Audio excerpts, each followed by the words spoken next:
ରାମ। ଆଜିର ସାଇ ସନ୍ଦେଶରେ ବାବା କହୁଛନ୍ତି, ମୋର ପ୍ରିୟ ସନ୍ତାନ, ତୁମେ ଜମାରୁ ମନ ଛୋଟ କରନି।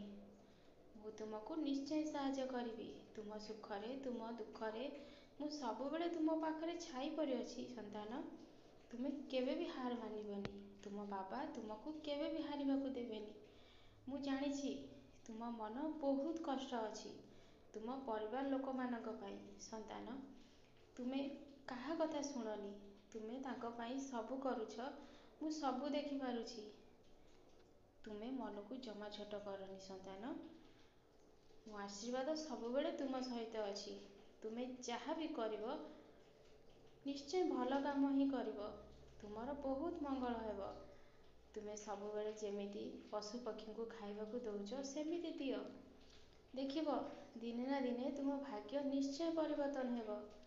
ଏ ଲୋକମାନଙ୍କ କଥାରେ କ'ଣ ଅଛି? ସେମାନେ ଭଲ କଲେ ବି କହିବେ, ଖରାପ କଲେ ବି କହିବେ।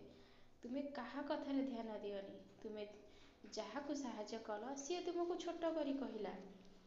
ମୁଁ ତ ତୁମକୁ ବହୁତ ଥର ବୁଝେଇଛି। ତୁମ ମନ କଥା ତୁମେ ମୋତେ କୁହ। ତୁମ ମନ ଭିତର କଥାକୁ ନ ରଖିପାରି ସାଙ୍ଗେ ସାଙ୍ଗେ ତୁମର ଘର ପାଖର ଲୋକମାନଙ୍କ ପାଖରେ ଯାଇ ପ୍ରକାଶ କରିଦେଉଛ। ସେଇଟା ତୁମେ ବହୁତ ଭୁଲ କରୁଛ। ଯେଉଁମାନେ ତୁମ ସାମ୍ନାରେ ମୁଣ୍ଡ ଉଠେଇକି କହିବାର ସାହସ ବି ତାଙ୍କର ନଥାନ୍ତା, ସେମାନେ ତୁମକୁ ଛୋଟ କରି କହୁଛନ୍ତି। ଏଇଟା ହେଉଛି ତୁମ କର୍ମର ଫଳ ସନ୍ତାନ। ମୁଁ ତୁମକୁ ବହୁତ ଥର ବୁଝେଇଛି। ତୁମେ କାହା ଆଗରେ କିଛି ବି କୁହନି। ସେମାନେ ସବୁବେଳେ ପରନିନ୍ଦା ଓ ପରଚର୍ଚ୍ଚାରେ ବୁଡ଼ିକି ରହୁଛନ୍ତି। ତାଙ୍କର ଯେତେବେଳେ ସ୍ୱାର୍ଥ ପଡ଼ୁଛି ତୁମ ପାଖକୁ ଆସୁଛନ୍ତି କିଛି ସାହାଯ୍ୟ ମାଗିବାକୁ। ସେ ଲୋକ ପାଖରୁ ତୁମେ ନିଜକୁ ସବୁବେଳେ ଦୂରେଇକି ରଖ। ମୁଁ ତୁମକୁ ବହୁତ ସଂକେତ ଦେଇ ସାରିଲିଣି। ତୁମେ ଜାଣି ବି ସାରିଲଣି। ଯେତେବେଳେ ସ୍ୱାର୍ଥ ପଡ଼ୁଛି ତୁମ ପାଖକୁ ଆସୁଛନ୍ତି।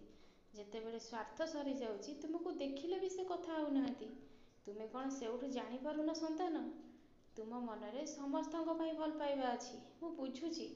ହେଲେ ବିନା କାରଣରେ ତୁମକୁ କିଏ କାହିଁକି ଛୋଟ କରିକି କହିବ? ତୁମ ମନ ଭିତର କଥା ଯଦି ତୁମେ ରଖିପାରୁନ, ତାହେଲେ ମୁଁ ତ ତୁମ ଘରେ ତୁମ ପାଖରେ ଅଛି ନା।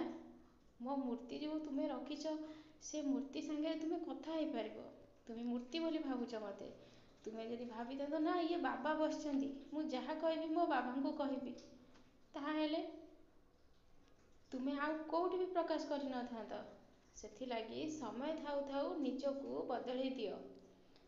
ଏ ଦୋମୁଣ୍ଡିଆ ମଣିଷକୁ କେବେ ବି ବିଶ୍ୱାସ କରିବନି। ସେ ତୁମକୁ କେତେବେଳେ ବି ମଝି ନଈରେ ବୁଡ଼େଇ ଦେବେ ସନ୍ତାନ। ମଣିଷମାନେ କେବେ କାହାର ସୁଖ ଦେଖିପାରନ୍ତିନି। ତୁମେ କିନ୍ତୁ ତାଙ୍କ ଆଗରେ ନିଜର ହସ ଖୁସି ସବୁ କିଛି ପ୍ରକାଶ କରୁଛ। ଏବେ ସମୟ ଅଛି ସେମାନଙ୍କ ଠାରୁ ତୁମେ ଦୂରେଇ ଯାଅ। ମୁଁ ସବୁବେଳେ ତୁମ ସହିତ ଅଛି। ମୁଁ ସବୁବେଳେ ଈଶ୍ୱରଙ୍କୁ ପ୍ରାର୍ଥନା କରୁଛି ତୁମେ ବହୁ ସୁଖ ଆଉ ଆନନ୍ଦରେ ରହିବ। ମୋ ଆଶୀର୍ବାଦ ସବୁବେଳେ ତୁମ ଉପରେ ଅଛି। ମୋର ସାଇ ସଚ୍ଚରିତ୍ର ସବୁଦିନ ଯେମିତି ପାଠ କରିବା କଥା ନ ଭୁଲ। ତୁମ ପାଖରେ ଯେତିକି ସମୟ ମିଳୁଛି ଗୋଟେ ଅଧ୍ୟାୟ ହେଲେ ବି ତୁମେ ପାଠ କର। ମୁଁ ଗୋଟେ କଥା ତୁମକୁ ସନ୍ତାନ ସବୁବେଳେ କହିବି, ତୁମେ ସବୁବେଳେ ଈଶ୍ୱରଙ୍କୁ ଧନ୍ୟବାଦ ଦେବ।